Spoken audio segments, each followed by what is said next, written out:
안녕하십니까. 영양제 상담 전문 약사 김재현 약사입니다. 지금 일요일 밤인데 제가 잠시 영상을 찍기 위해서 약국으로 나왔어요. 제가 이틀 전만 하더라도 굉장히 조금 고생을 했거든요. 몸이 안 좋았어요. 제가 오늘 할 이야기는 제가 이틀 전에 겪었던 그 증상에 대해서 설명을 하고 이 증상을 해결할 방법을 제가 알려드리려고 오늘 주제를 갖고 왔습니다. 제가 먼저 어떤 거에 대해서 이야기할 건지 말하기보다 제가 이틀 전에 겪었던 증상에 대해서 먼저 설명을 드릴게요. 아마 딱 들으시면 감이 올 건데 한번 맞춰보세요. 어떤 증상이었냐면, 지금 덥잖아요. 하여튼 간에 에어컨을 틀고 좀 잤죠. 근데 몸이 뭐 하냐면 굉장히 찌뿌둥했고, 처음에는 그것 때문이라고 생각은 하지 않았는데 계속 몸살 같은 증상이 나타나면서 온몸이 두드려 맞은 것처럼 아팠어요. 그리고 더 중요한 건 뭐냐면 갑자기 속이 불편해지기 시작한 거예요. 소화가 안 되거나, 설사도 아니고 배가 아픈 것도 아닌데 뭔가 위장이 좀 불편하게 느껴지기 시작했어요. 그러면서 무기력해지고, 몸도 굉장히 우리가 다운된다 표현하죠. 피곤해지고 멍해지고. 이래서 처음에는 제가 감기 걸린 줄 알았는데 아무리 봐도 감기 증상하고 다르고, 그리고 음식을 잘못 먹었냐 하기에도 조금은 다르고, 근데 좀 의심되는 건 있었죠. 뭐 하냐면, 더우니까 집에 뭐가 있어요 요즘 많이? 수박이 있기 때문에 냉장고에서 수박을 좀 먹었거든요, 요플레랑. 근데 그걸 제가 매일 먹어요. 사실 요플레 같은 건 지금 매일 먹은 지도 1년 정도 됐고, 근데 수박을 한두 번 먹은 것도 아니고, 이상하게 그 이틀 전에는 그걸 먹고 나니까 더 이런 증상이 악화된다 느꼈어요. 자, 감이 오시나요? 우리나라에만 참고로 있는 병입니다. 이름 자체가 세 글자입니다. 이 계절에만 있습니다. 땅땅병. 무슨 병? 냉방병입니다. 제가 이틀 전에 알았던 증상은 전형적인 냉방병 증상이에요.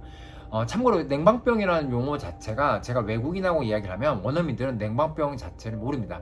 영어로 이거를 굳이 해석하려면 에어 컨디셔닝 sickness, related sickness 이렇게 말을 하는데, 사실은 존재하지 않은 단어고 그냥 그 느낌만 안다고 합니다. 실제로 원어민하고 제가 이번 주에 이야기를 했을 때도 이 냉방병이라는 단어 자체가 존재하지 않는다고, 챗 GPT에도 이런 말이 나옵니다. 자, 중요한 건 뭐냐면, 이 냉방병이라는 거 자체가 어떤 느낌인지 아시겠지만, 제가 몸살 같은 걸 호소했죠. 그다음 모두 호소했죠. 위장같이 뭔가 위장병처럼 안 좋은 걸 호소했잖아요. 근데 제가 이틀 전에 어쨌든 간에 이 냉방병을 알고 조치를 해가지고 지금은 일요일이라서라는 걸 넘어서 지금은 컨디션이 많이 회복을 한 상태거든요. 근데 어제 다른 단골분께서도 저한테 문자로 뭐라고 물어보셨냐면, 갑자기 3일 전부터 설사를 하기 시작하고 약간 변도 부서지는 것처럼 몸도 약간 찌뿌둥해요. 혹시 장염일까요? 이렇게 물어보시더라고요. 근데 제가 전화통화를 딱 해봤더니 그분도 앓고 있는 증상이 전형적인 냉방병입니다. 자, 그러면 냉방병의 정의는, 냉방병이라니까 사람들이 뭐 하냐면 에어컨이라든지 선풍기보다는 보통 에어컨이죠. 선풍기로 오는 냉방병이란 말은 별로 없으니까. 에어컨 상태에서 너무 많이 쬐거나 온도차가 심한 상태에서 뭐 하냐면, 춥고 덥고 이게 왔다 갔다 하면서 몸이 스트레스를 받아서 생긴 병 자체가 냉방병이라고 합니다. 그런데 우리가 좀 더 생각할 때는 한 발짝 좀 더 나아가야 합니다. 제가 아까 설명한 것 중에 제 증상 중에 뭐가 있었냐면, 수박하고 뭐도 얘기했죠? 차가운 요플레 얘기했죠. 왜 이 말을 하냐면, 어제 이야기를 하셨던 그분 같은 경우에는 3, 4일 전에 날씨가 덥다고 아이스 아메리카노, 얼음 물, 차가운 물, 그리고 아이스크림, 이런 식으로 차가운 걸 더 많이 먹었다고 했거든요. 아마 한 번쯤 살다가 경험해 보셨을 거예요. 여름에 엄마가, 아버지가 뭐라 하냐면, 아이들한테 너 차가운 거 너무 많이 먹지 마, 배탈 나 그러잖아요. 사실은 냉방병을 일반적으로 정의를 했을 때는 에어컨 같은 어떤 실내에서 온도차가 날 수밖에 없던 특정한 현대인의 병이라고 하는 특정한 상황 때문에 나타난 걸 보는데, 좀 더 관점을 넓게 생각하면 차가운 음식이라든지 아까 말한 것처럼 찬물이라든지 이게 과도하게 들어갔을 때도 증상 자체는 사실 냉방병을 호소하는 거와 비슷하게 나타나서, 이 냉방병의 정의를 뭐냐면, 차가운 어떤 공기라든지 차가운 물 같은 차가운 어떤 존재하는 게 우리 몸에 영향을 준 거라고 관점을 좀 더 넓게 보시는 게 오늘의 키포인트가 되겠습니다. 그러면 왜 차가운 온도에 있거나 차가운 걸 먹었을 때 이런 증상이 나타날까요? 이게 또 궁금하실 거 아니에요. 이게 사실은 큰 맥락 속에서 연결이 되어 있습니다. 우리 몸은 체온을 조절하는 곳이 있어요. 시상하부라는 곳에. 근데 중요한 건 뭐냐면 아까 말한 것처럼 에어컨을 있는 곳은 보통 날씨가 어떨 때가 많죠? 바깥 온도가 30도가 넘을 때가 많죠. 그리고 온도를 우리가 보통 맞출 때는 에어컨 온도를 몇 도를 맞추죠? 23, 4도를 맞추죠. 바깥 온도가 30도가 넘을 때 실내 온도가 23, 4도면 벌써 5도 이상의 차이가 나죠. 보통 몸은요 5도 이상의 온도 차이가 나기 시작하면은 그거를 조절하기 위해서 시상하보다 이런 머리가 굉장히 스트레스를 받아요. 호르몬 조절도 빨리 해야 되고 물질도 빨리빨리 바꿔줘야 되고. 그래서 결국 뭐냐면 온도차가 10도 이상 벌어지게 되면 우리 몸이 스트레스를 받기 때문에 이 조절력이 뭐냐면 완전히 떨어져요. 그러니까 면역이 떨어진다는 표현 자체가 갑자기 세균이나 바이러스가 들어온다는 개념이 꼭 아니고요. 우리 몸이 그 상황을 적응하기 위해서 1도, 2도 정도는 금방금방 적응할 수 있는데 갑자기 5도, 10도 그리고 휙휙 온도차가 갑자기 바뀌면 우리 몸은 그 적응하는데 스트레스를 받게 되는 거죠.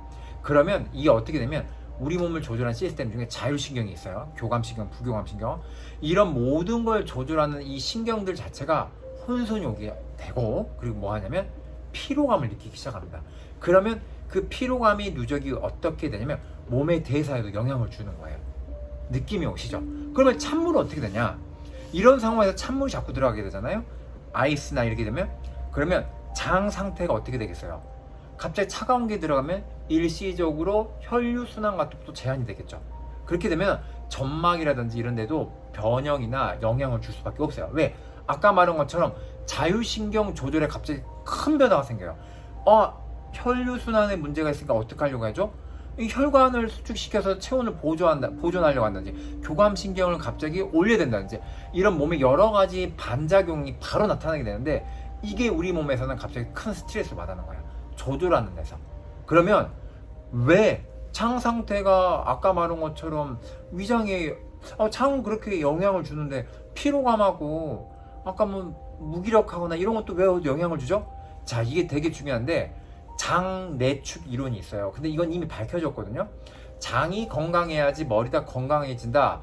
이게 어렵게 생각하지 마시고요. 이 머리와 장은 어떻게 연결되어 있냐면 미주신경이라는 걸로 연결되어 있어요. 그게 어떤 거냐면 장의 건강 상태. 그러니까 장에 우리가 배가 아프다 그러면 뭐하죠? 기분이 어떠죠? 기분 좋은 사람 없죠. 얼굴이 찡그러지고 감정도 약간 우울해지고 짜증이 나고 뭔가가 다운되면서 안 좋아지죠. 왜 그러냐면 장의 상태를 오히려 뭐 하냐면 머리로 신경을 통해서 전달하는 거예요. 그러면 머리가 어떻게 인식을 하냐면 나 지금 컨디션이 안 좋아 이렇게 되는 거예요. 그러니까 아까 말한 것처럼 뭐 하냐면 무기력해지거나 우울감을 느끼거나 멍해지거나 집중력이 떨어지거나 짜증이 나는 거예요. 물론 반대도 되죠. 머리의 상태가 머리도 영향을 줄 수 있어요. 장에도 영향을 줄 수 있죠. 왜냐면 대뇌가 말 그대로 몸에다 신호를 주니까. 근데 이거는 기본적으로 생각을 하는데 아까 장 내축의 이론의 핵심은 뭐냐면 장의 상태가 머리에도 영향을 준다는 거예요. 그래서 결국 우리가 어찌됐든 간에 찬 걸 먹든 뭐 했든 간에 자극을 받아가지고 장 상태가 불안정해지면 아까 말한 것처럼 머리에도 영향을 줘서 이런 미주신경 이런 영향을 통해서 우리가 불편한 증상을 갖는 거예요. 그러니까 결국은 뭐냐면 원인이 공기나 온도차냐 또는 찬 걸 먹었냐 이런 거에 좀 차이는 있겠지만 결국은 뭐냐면 장 상태든 머리 상태든 영향을 주면서 우리 몸 자체가 이거를 조절하면서 스트레스를 받기 때문에 몸의 균형이 다 깨지는 거예요. 이게 냉방병이에요. 그리고 나서 이게 축적이 되면 어떻게 될까요? 그때부터 우리가 말했던 면역에 대한 관점이 나오는 거예요. 왜? 이런 스트레스 상황에서는 면역을 조절할 때 우리 몸이 그 균형력이 있어요? 없어요? 없겠죠. 그러면 당연히 뭐 하냐면 세균이나 바이러스 같은 게 들어왔을 때 잘 조절하고 있는 게 어떻게 되겠어요? 방어력도 떨어지는 거예요. 이제 이 단계는 이 상황이 더 뭐 하냐면 빨리빨리 진전돼 가지고 더 악화됐을 때 그래서 논리적으로 이렇게 떨어집니다. 자, 그러면 제가 이틀 전에 이 상황을 깨닫고 어떻게 해결했냐? 원래 이럴 때 쓰는 대표적인 탕제가 있습니다. 뭐냐면 곽향전기산이 있어요. 대표적으로 이런 여름성 설사나 냉방병이 쓰는데 여기 보시면 곽향이란 말이 들어가죠. 이 곽향이 뭐하냐면 위장을 편안하게 조절해 주고요. 그리고 장의 염증 같은 건 굉장히 잘 잡아줍니다. 그리고 뭐냐면 혈류순환 같은 거나 장 점막 복구하는 데도 도움이 됩니다. 그리고 곽향전기산에 들어간 성분들을 보면 대부분 위장 조절해주는 성분들이 많이 들어있어요. 대복피라든지 바나진피라든지 그리고 대추생강 감초라든지 그리고 백지, 복룡 같은 성분들이 있어서 각각의 역할은 조금씩 다르거든요. 혈류순환 촉진도 있고 위장 구토작용을 막아주는 것도 있고 장운동을 도와주는 것도 있고 정확하게 이렇게 위아래를 균형을 맞춰주는 성분들도 있고 조금씩은 다른데 전반적인 구성 자체가 이런 냉방병으로 오는 장염설상 같이 배앓이 증상하고 몸살 호소했을 때 굉장히 잘 들어요. 그래서 제가 이 곽향전기산을 먹었어요. 그리고 또 뭐가 있냐면 제가 예전에 설명을 한번 드렸겠지만 사실 저는 이걸 매일 먹어요. 왜냐면 제 몸 상태 균형 맞춰 아주 좋아서 시니골드나 라파오골드라는 게 있어요. 이런 거 참고로 시니골드 같은 경우에는 뭐가 있냐면 이 안에 밀크시슬이 들어있기 때문에 간장약으로만 생각하시는데 그게 아니랬죠. 여기 보시면 뭐 식물 추출물도 있지만 비파엽이나 현계 같은 게 있거든요. 현계 같은 경우에는 대표적으로 해표제라 그래요. 해표제라는 게 뭐냐면 피부의 순환 같은 걸 촉진시키면서 땅구멍 발산을 잘 시키는 걸 말해요. 아까 말한 것처럼 냉방병은 뭐예요? 찬 기운에 의해서 뭔가 수축이 되는 거잖아요. 그래서 뭐 하냐면 근육도 뭉치거나 뭔가 다 다치는 건데 얘네들이 오면 체외에 이런 해표작용을 통해서 뭐 하냐면 순환이 잘 되게 도와주고 땅구멍도 열어주고 그래서 이런 걸 먹으면 약간 뭐랄까 우리가 심하진 않지만 사우나 좀 따뜻한 곳에 있을 때 나타나는 것좀 약간 이렇게 나른해지는 걸 느끼거나 좀 뭔가 풀리는 느낌을 받아요. 그래서 아까 말한 수축되어 있는 이런 냉방병 상황에서 굉장히 큰 효과를 봐요. 이 상황을 제가 다른 데서 응용을 많이 봤는데 단순 진통제만 먹을 때와 이런 시니 같은 해표제가 들어있는 걸 같이 먹을 때랑 효과가 차이가 많이 납니다. 이거는 제가 느꼈을 때뿐만 아니라 실제로 임상적으로 그런 환자분들한테 드리면 피드백이 굉장히 빨라요. 그래서 실제로 이 영상을 보고 계신 분들 중에 드셨던 분들은 바로 맞다고 얘기를 합니다. 왜냐하면 이런 성분이 들어있기 때문에 이런 문제가 됐을 때 원인이 똑같다면 푸는 방법이 이렇게 잘 풀린다는 걸 알 수 있기 때문이죠. 그래서 저는 이틀 전에 어떻게 했냐면 정말 몸이 안 좋긴 했어요. 제가 아무래도 피로 누적도 있고 이렇게 했는데 제가 진통제만 먹지 않고 이 시니에다가 곽향전기산을 듬뿍 해서 먹었습니다. 그리고 2번 먹고 모두 괜찮아졌습니다.